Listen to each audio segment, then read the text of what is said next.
Hello, everyone, and welcome to a very special segment of Sideshow Live. Today, we welcome to the studio someone incredibly special. His designs have defined movie history in a lot of ways, including very, very large films like Close Encounters of the Third Kind and Jaws. They're just completely one-of-a-kind films that have never been able to be done again, and they're just legendary in our time and in their own time as well. So please welcome to the studio, Joe Alves. Thank you so much for being with us today, Joe. Oh my gosh.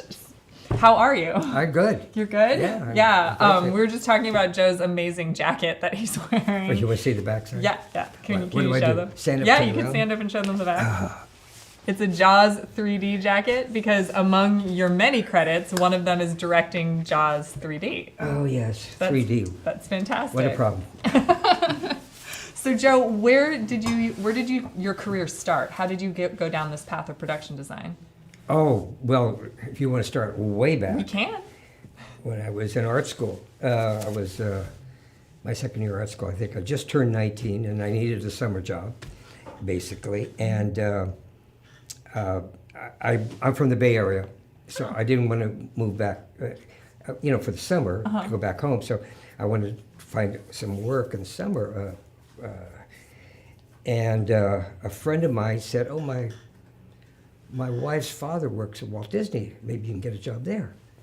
And I thought, well, yeah, maybe I could sweep up. I just turned 19, Yeah. I've been 2 years in college. And Chenard's Art Institute is now Cal Arts, and so I had some pretty good training there.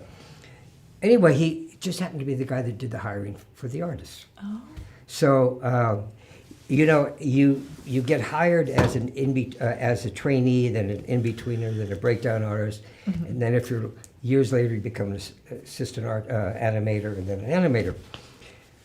So I took my portfolio there, and I said, I don't think I'm ready. I thought I'd sweep up or something. And he looks at it and he said, well, you're too late for the training program. They train you to draw Mickey Mouse. But we could put you in special effects.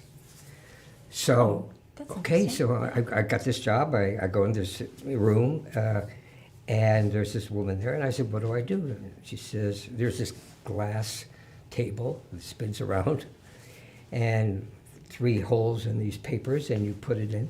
She says, and you draw in between. I said, oh, I could do that. Yeah. That's pretty cool.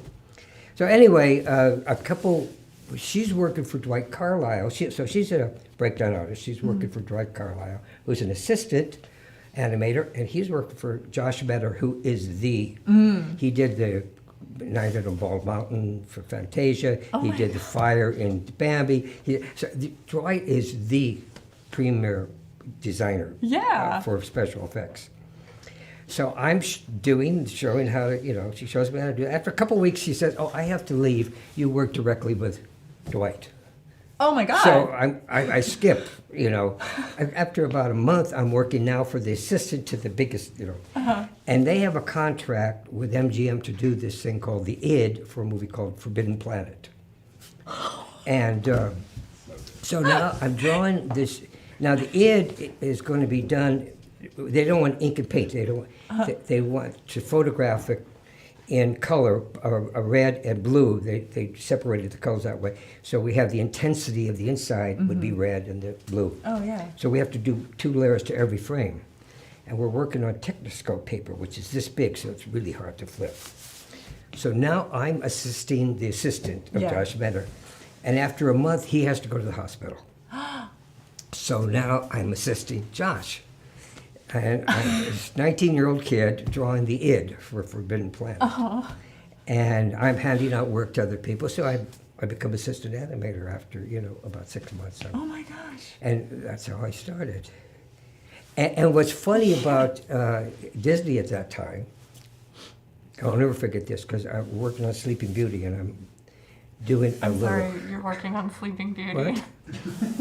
One of the fairies is holding a cookie. I have a round cookie, and this guy says, no, it looks like Mickey Mouse ears. And it's Walt. And he says, that's what the cookie should look like. He wants to make an ears. So it's like a secret hidden Mickey that he puts all over the So place. I said, thank you, Walt. And he used to walk around, correcting things. So So that's basically how I started, and I did that for a while, but I really wanted to get into live action. Okay. So I left Disney after a few years because it wasn't my kind of thing. And I worked at a little theater called the Hollywood Playhouse. Mm-hmm. And we did live shows, and I did the sets, and I built up a portfolio of sets. And then I walked around with a portfolio, and everything's so different today than yesterday, or 50 years ago. Let's call it that. There was a studio system. Uh-huh. You know, you had the major studios, Warner Brothers, Fox, whatever. And so you either started in the art department, you started as a set designer or an illustrator, or a junior, and then you work so long, and then you become a senior. It's almost like an apprenticeship. It's an apprentice kind of thing. And so you're the last to be hired and the first to be fired. So you bounce around. I went to MGM, I worked on Mutiny on the Bounty, drawing a piece of a boat. I went to Fox, and I worked on From the Terrace, and then Warner Brothers. I worked on Ocean's 11 and My Fair Lady. Well, I mean, it's just little things. So you're you're up in a somewhere. Just My Fair Lady. I know, but you're just doing little things. I'm drawing a pot. I'm drawing something, So you do that until then you become a senior, and then you find a home. Mm-hmm. And I found a home at Universal, and became a senior. And I remember a big picture was Mad, Mad, Mad World with Stanley Kramer directed it. And I worked on that for a long time because there were some really tricky things. I'll tell you, I don't know how long you want me to talk about this. You can talk forever. I'm listening. All right. So we were set designers and model makers. So I made this model of a gas station, and it's supposed to break down. Mm-hmm. It sort of falls apart. So I did it with little Monmouth Phillip lines here, and I had the walls fall. I had a light water tower would collapse and all this. And so I took it to Kramer's office, and this was supposed to, so he could study it. And there was a young director by the name of John Cassavetes, and he was just, he was just enamored with this thing, And so that was really cool. So they sent it to Palm Springs, where Stanley was shooting. And the cleaning ladies came in, and they thought it was a toy from a previous 10. And they threw my thing away. All that work. Could you imagine doing all that work and then... That's like heartbreaking.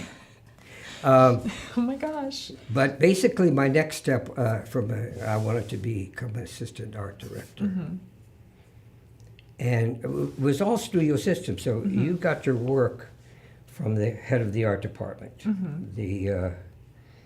And the head of the art department got screen credit for everything, whether they did anything or not. Cedric Gibbons is this for years at MGM. Mm. And so Alex Galitzin was the head.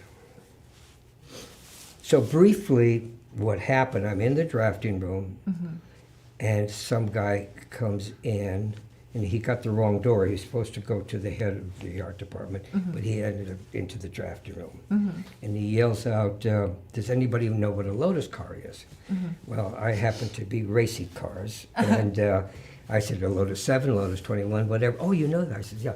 He says, well, anyway, we're doing a a show of the Indianapolis 500. Oh, wow. And it was done in the theaters at that time. And they was wondering if I could do some visuals. Yeah. And I explained to them that it was an interesting year because there were the cars from England, which were rear engine, and then there was a formula, the front engine cars from the United States, and blah, blah, blah. So I did a scoreboard showing the various cars with drivers so they could change as they change positions on the racetrack. So, and actually, I did all these illustrations. I took him to Lou Wasserman's house so he could put them up. Yeah. Anyway, so that was a big deal, but I'm back in the drafting room, and then the next year they wanted me to do it again, and so I went to the head of the art department. I said, well, if you want me to do it, then make me an assistant art director. So I sort of forced him into doing that. That's awesome. Yeah. And then I became assistant, and that was a great training program because as an assistant, you're working on now with an art director, who Frank Arrigo, who I really admired, and he really taught me how to think as a director, as you're designing how a director would think, lay the things out. Right. And I'll give you one quick example. I worked on a picture with Alfred Hitchcock called Torn Curtain, and this is so cool. Hitchcock used to be an art director. Mm-hmm. And I remember he called me in his office, and I was, why me? I'm the assistant, why not the production designer? Right. No, Mr. Hitchcock wants to talk to you, Joe. Yeah. So he's saying, So you're like, okay. I'll never forget this, because Paul Newman and Julie Andrews were the stars. Mm-hmm. And he said, Mr. Newman comes down here and goes down these stairs. Mr. Whitlock, Al Whitlock, will do a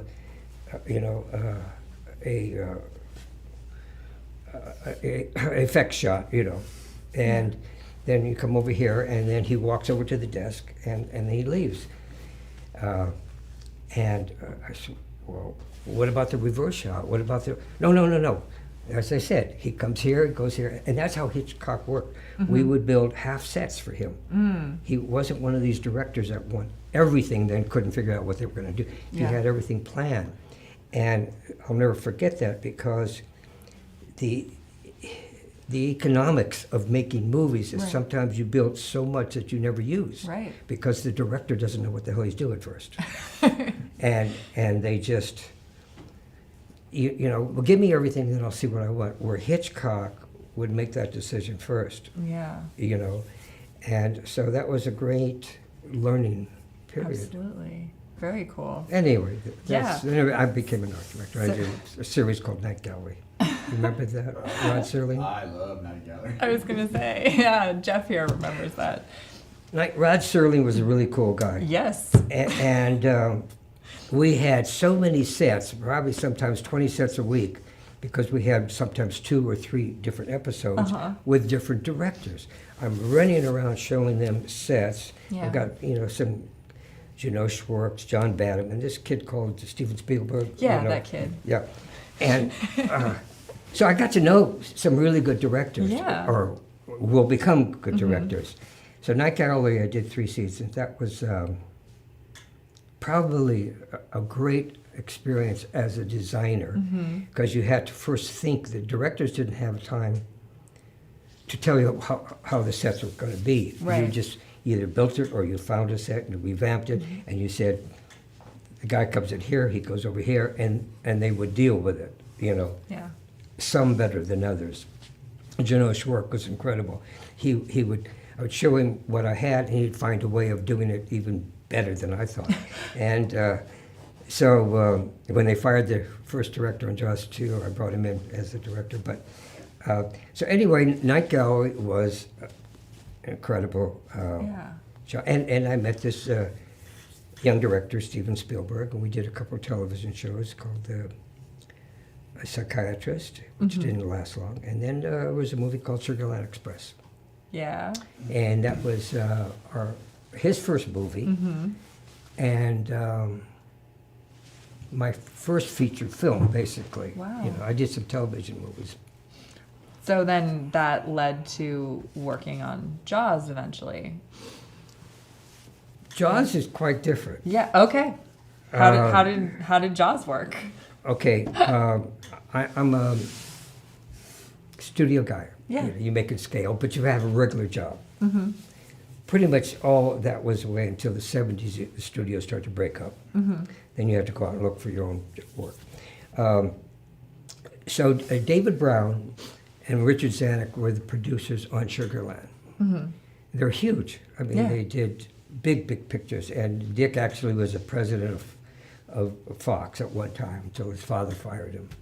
And David Brown was the literary guy, and his wife was Helen Gurley Brown, who was the editor of Cosmopolitan magazine. No.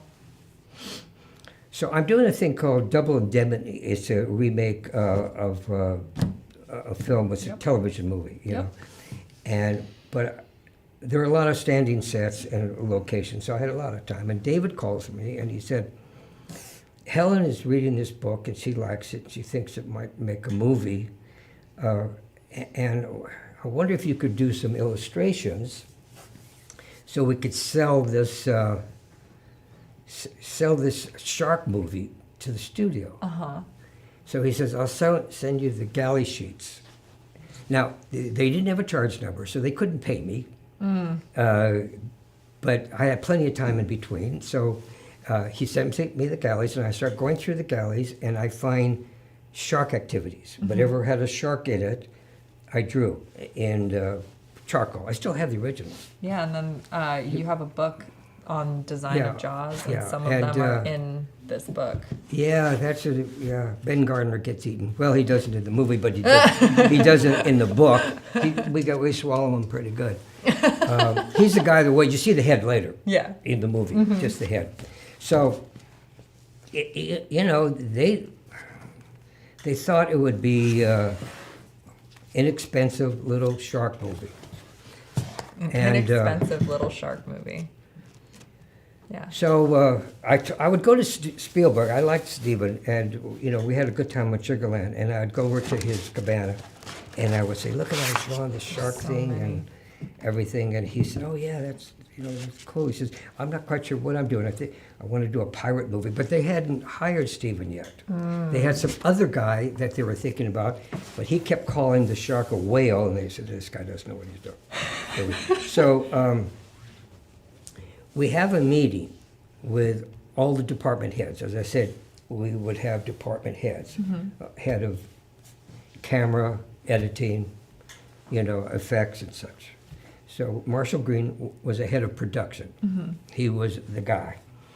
And he sort of liked this Jaws thing because he lived on a boat. So he was, related, to water. Like, so does that mean he was more scared of the movie? Well, I don't know. I'm just saying, if you live on a boat, without the Marshall, shark eats a boat. We wouldn't have. Anyway, so I take all my drawings up, and at that time, then this was October 3rd. I'll never forget because it was a note, and I kept it. Yeah, it's in the book.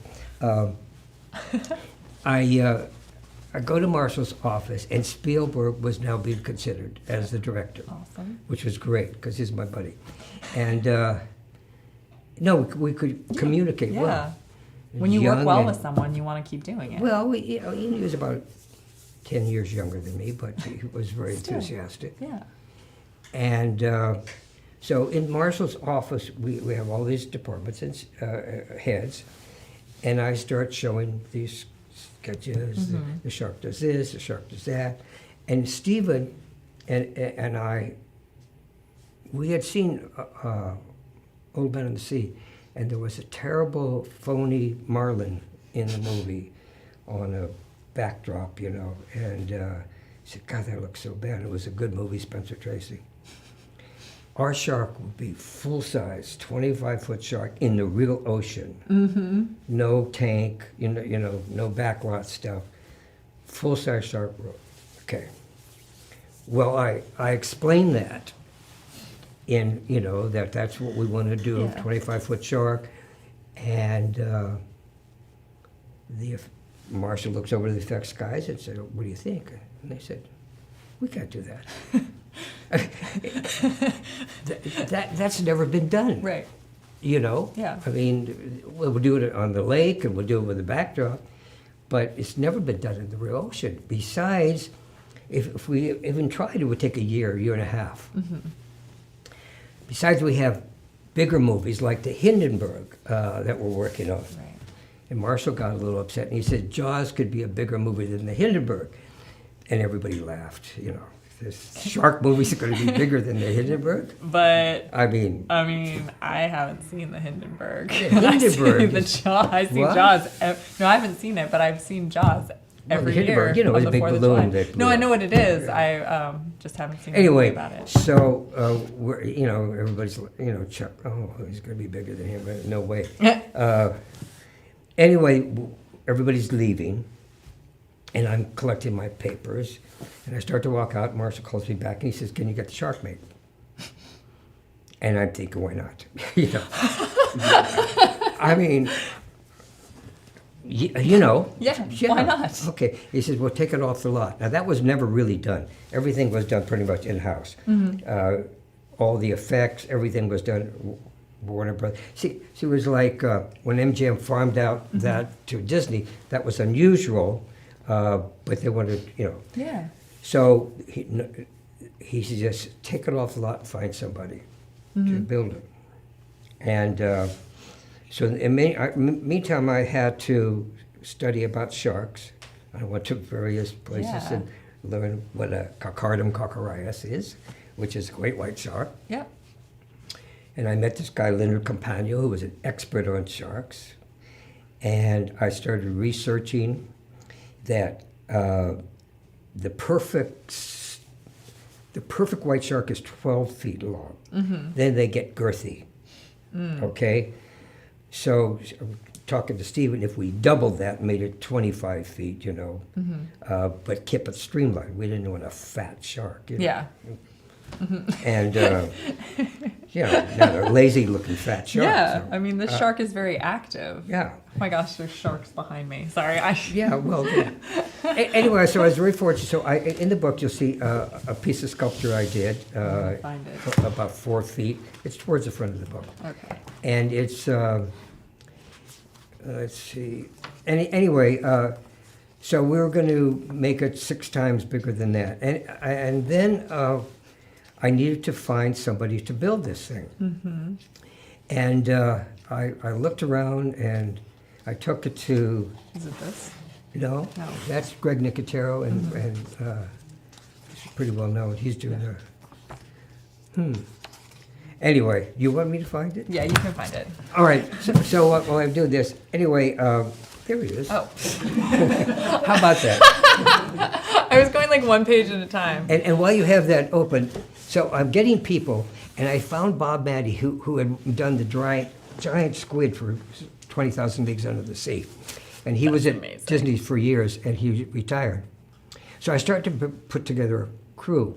We needed Roy Arbogast, who knew how to do, various skins and plastics and stuff, and the Wood Brothers to do the welding. Anyway, Frank Wormser worked in the drafting room as a draftsman, but he also worked at Lockheed as an engineer. So I got him to do with Bob the technical stuff. Wow. So basically, what we have now That's is a team. awesome. Called Magnificent Seven. Uh-huh. Experts in plastics, in electronics, which was a killer because that's what really hurt us, is when you put electronic things in the water, water doesn't like, No. electricity doesn't like water. No. So we got the team together, and I got Don Chandler, who I worked with on a Betty Davis movie about monsters. I can't remember the name of it. It was a The movie Betty for Davis television movies about movie. monsters. Yeah, and they had a lot of monsters and stuff. Somebody over. Yeah. It would Somebody's be, going to remember it. It would be in their mid-70s. Probably early 70s, yes. Anyway, so we got that going, and Stephen was getting familiar with the thing, and Peter Benchley had now written a script, Yes. and Stephen was working with that. So we have to figure out where we're going to shoot this thing. So being a small movie, I don't have a location guy or any, but I go to New York and I meet Peter Benchley, and I said, where did you write this thing? And he said, oh, there's Sag Harbor, there's Covington, Menempsha, or no, it was various places there, not Menempsha, because that wasn't. Anyway, and so I had this nautical bent, because by this time, Bob had created this thing. We decided we needed 3 sharks. A shark that would be towed from 300 feet. And so you would photograph this side, so that'd be left to right, and then a right to left. And then the opposite side would be open so you could get to the electronics. Okay. And then there was a platform shark, a huge platform that Bob would float out and then sink these barrels, and it would sink. And it had a track on it, and it had an arm. Oh, fun. so that it could go and bite somebody or land on the boat and do that kind of stuff, you know. So I needed not only a place to shoot this, I needed a place in the ocean. And the West Coast had too big of tides. I needed a place that had an ocean view, unobstructed ocean view, and about 25 feet of depth and a 2-foot tide. So I'm talking to Peter, and he's told me all these places. I said, what about these 2 islands? And Nantucket and Martha's Vineyard. And he says, oh, yeah, go to Nantucket. My parents lived there. My mother, Nathaniel eventually was his father, and he wrote, the Russians are coming. Yeah. He says, my mother will make you cucumber and cream cheese sandwiches. A big thing back east, Yeah. you know. So I said, what about this other island, Martha's Vineyard? And he said, no, I don't, there's nothing there. So I make my trip all through Long Island. I'm looking at beaches, and they're covered with snow. And I said, oh, that's a great view, but beach. Anyway, so I get to Woods Hole, and I take a boat to Nantucket, and the weather's so bad, and the waves are so high, they turn around, they come back. So I'm at Woods Hole, and there's a boat to Martha's Vineyard. And that's not too far away, so I figured, okay. Yeah. So I go to Martha's Vineyard. So it's almost like fate. Huh? It's like fate. Like you had to turn back. It was unbelievable. Yeah. And I go through Woods Hole, and it was a little too cute, and then I get to Edgartown, and it was perfect. It was just beautiful white picket fences, sort of Georgian, you know. Yeah. I said, oh, this would be a beautiful little town to be destroyed by a shark. You know, because it's so proper. It's so, yeah. And between Woods Hole and Edgartown is this bay, and it happens to be 25 feet of depth and a 2-foot tide. So it's And perfect. then I go to Menemsha. And Menemsha is an old fishing town where I need to build Quit Shack. And it's just perfect. All these little shacks, and right at the beginning of it is an empty lot, just filled with garbage. And I'm thinking, oh my God, you know, David Lean would have built this whole thing. I was a big fan of David Lean's. Yeah. You know, he big movies. And there it is. So I'm very excited about it. I call Stephen and tell him, and he said, okay. And I take, what you did then is you took pictures, and then you get back and you make pan shots. Yeah.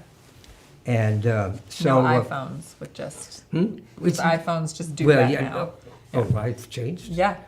We used a thing called film. Oh, film. Remember that? Oh, yeah. Yeah, and you had to go, and you had to wait, you know, days to And get you had it. to develop it. They had to develop it, and then you cut the pieces together and say, oh, that, you know. So you did all these layouts. Uh-huh. And so then I brought Stephen, and he loved it. He had one other place, his friends, Milius or somebody like that, recommended. We went there, but Martha's Vineyard had everything. Except we had the Chappaquiddick thing, the Bob Kennedy thing. And, no, Ed Kennedy, when the woman died in his car. And Richard Zanuck was very afraid of that. And also, Dick Zanuck, being from a wealthy person, said, I don't think the wealthy people are going to like us shooting this. Nobody's ever shot a movie there.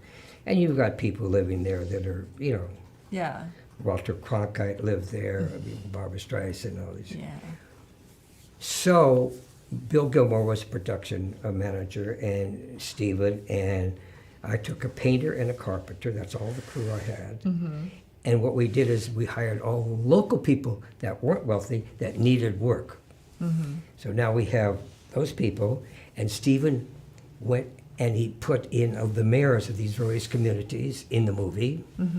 And so we sort of won their approval Oh, awesome. because they were in the movie and we were employing people. Yeah. And that's how it all started. We have so many questions coming in from the audience for you. Can I just segue into some of these? Is that okay? I like could listen that's to fine, you 'cause talk Jaws takes a forever. while. Jaws, yeah. I mean, and then a lot of them are also just Jaws questions in general because we have a lot of Jaws fans watching right now. So one question that we have is that since you drew the storyboards for Jaws as well, is there a place where fans can buy that artwork at all? Oh, yes. Yeah.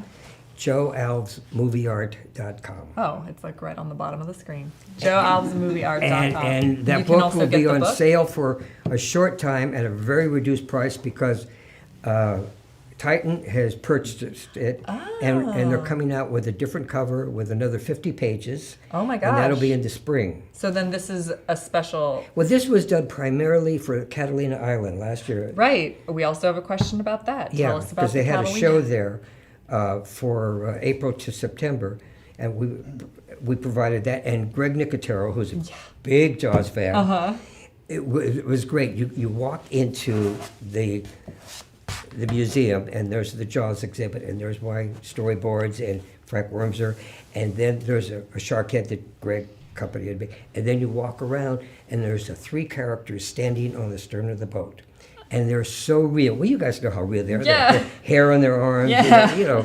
And so that shocked everybody, and Chris provided the original cage and stuff that, so we have a lot of Jaws collectors. Yeah. Chris Chris he's here. a big collector. He is. And he's got me involved in a lot of this stuff. So that's where the book is, and also some of the storyboards. I saw those at reduced prices. Wow. So that's awesome. So big Jaws fans, head on over to Joe's website. You can get storyboards and this book before in its pristine condition from Catalina. So we have, what is your favorite memory of working on Jaws, and what type of little touches did you put into the production design that are like Joe, very much you, personal touches?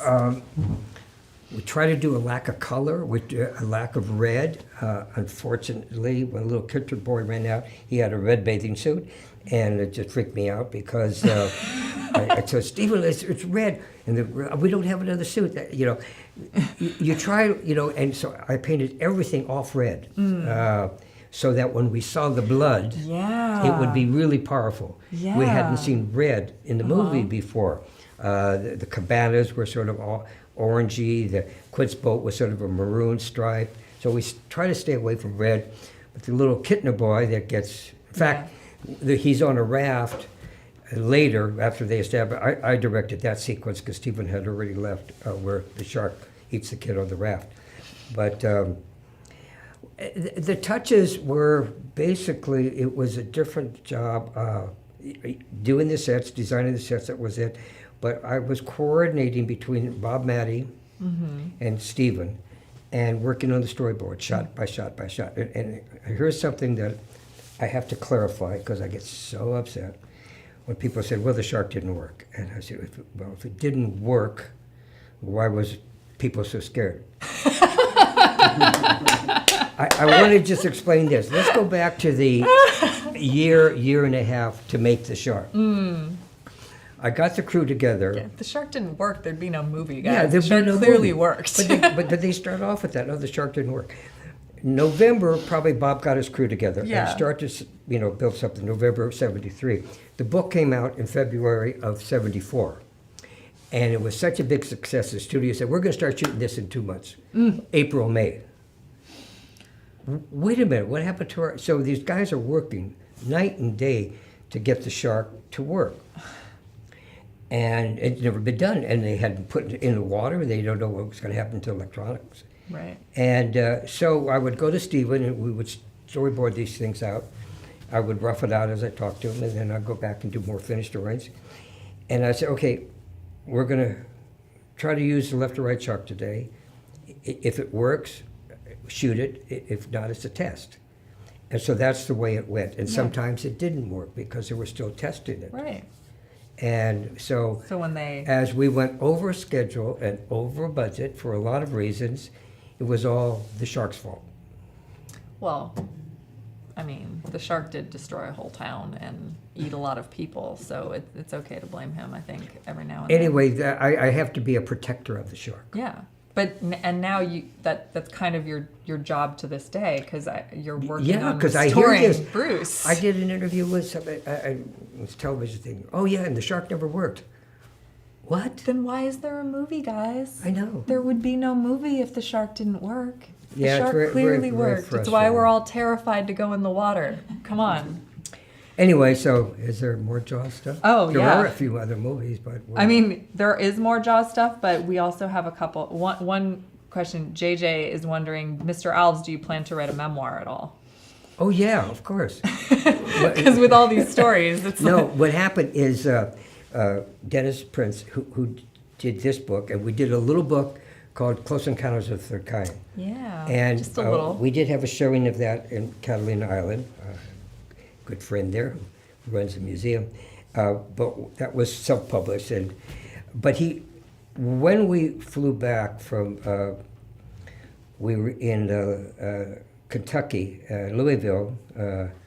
Chris was there, Chris Niska, and he introduced me to Dennis, who had written a book about model making. You guys are familiar with model making? Yeah, Aurora? just a model- little. Okay. Yeah. Anyway, so we flew back, and he said, we were on the same plane, he said something about writing a Jaws book. I said, well, eventually, I mean, Carl Gottlieb's written a Jaws book, other people. And then we started talking, and I started telling him about other movies. And so he wrote a biography of just, you know, it's sort of weird when they write a biography. I didn't want it so much about me, but about the time, about the studio system, Yeah. about how things worked then, and how you got things made, and when a production designer had to know how to draw and illustrate, and now you get on the computer and you select things. It's a different world.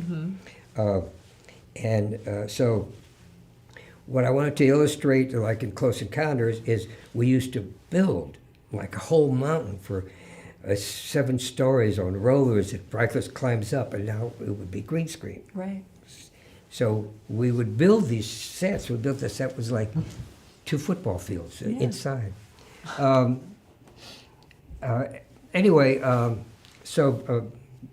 he's working on that, and that's the next thing we're going to try to sell. Wow. If we could sell it Yeah. to somebody, That's and talk crazy. about how movies used to be. Yeah, that I think sounds insanely interesting. I just think, and I have nothing against, CGI, because I did work on 2 animated movies towards the end of the last century, which were CGI, and people were now moving from drawing to putting things on the computer and building things on the computer. So I saw that transition. It just took a lot longer than it does today. It's Yeah. almost instant. Then it took hours for something to render out. But it still requires talent and thinking to design things, no matter what you design them. Yeah. What you don't have today is sitting in a draft room and staring at a blank piece of paper, a piece of white, and saying, what do I do now? Yeah. I got to design something. Do you still draw? Oh, God, yeah. And I sculpt like crazy. That's awesome. I mean, that's one of my hobbies is making sculptures. I guess you guys are familiar with sculptures? Yeah, we're a little bit familiar with I do a lot of mermaids. a lot of mermaids. Big full-size mermaids. I don't know why I got mermaids, but somebody came and interviewed me, this girl, a lady from Sweden, and she says, oh, mermaids, the softer side of Jaws, or sharks. So I do have mermaids, and, a big octopus, huge, wood. Sometimes they use, Wow. Das is Italian air dry clay and stuff. So it's got to keep busy. So I have to ask for one of my coworkers, the Brit, wants to know about your experience working on Escape from New York. Interesting. How far? Where do we start? I was very interested in directing. After Jaws 2, I directed over 100 days, a second unit. Yeah. They fired the first director. I brought in Jeannot Schwark, who's a good friend, really good director. You also second unit directed Starman. Oh, yeah, I directed Star. So my focus was on directing, and having raced cars, raced for 8 years, Formula cars. I was going to do a movie about Grand Prix racing. Oh, wow. And it was just one of those things that my agent was Phil Gersh, really big time agent. I was so lucky to get him. and he started the Gerst Agency, years ago. Wow. With Humphrey Bogart and those Yeah. guys. Anyway, so I went and I scouted all over Europe to do this race car movie because I was very familiar with the cars. And I got back with the producer, and the company dissolved.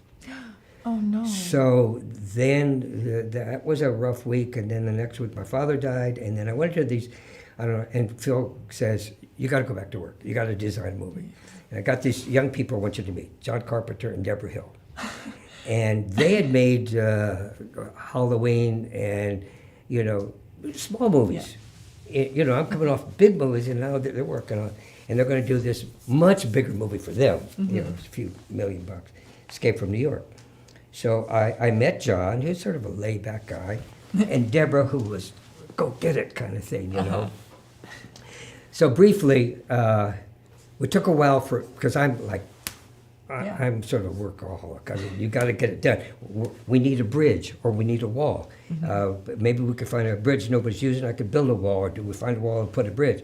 But we got to find it. We have to do it. So let's get out there and do it. And John said, well, no. And Deborah's pushing me. Okay. So we go to St. Louis, and we find the bridge, and I build a wall, and then we find that we could use the urban downtown. They're rebuilding it, so that becomes New York. Because John and Larry Franco and I went to New York. We got on top of the trade towers when they were there, and we said, "Oh, New York's just too big." So we ended up making it in St. Louis, and they had a train station. And then the only thing we shot in New York was the Empire State Building. Oh, yeah. And I had built the whole United States Police Force area at the Sepulveda Dam, where the dam was. Oh, yeah. And I hung our flags like swastikas down like this. And it was supposed to be, we were very, the country was being controlled by the United States Police Force. And New York was all walled, okay. So we were doing, this is sort of an interesting thing. So we got going, and John got the idea, because I had to have an airplane that crashed. Right. And I was looking for airplane parts. It's in Arizona, and somebody said, there's a DC-8 for sale, for cheap, probably like $5,000. I said, where is it? In St. Louis. Oh my God. So I bought that, and we broke it up, and then Kurt Russell walked in front of it. So everything was working really good. So I had built this entrance thing to the police, the United States Police. And it was like just a building like this. And there's you walk in, and you sign in, then you come out, and there's the big, situation there with all the buildings. And it's supposed to be where the Statue of Liberty is. So we were so cheap. We collapsed that, we put it on a truck, and we took the last ferry out to Liberty Island, and we set it up, and Tommy Atkins walks down and goes in and signs it. And Dean Cundy was such an incredible camera guy. He pans along like this, and he gets to black.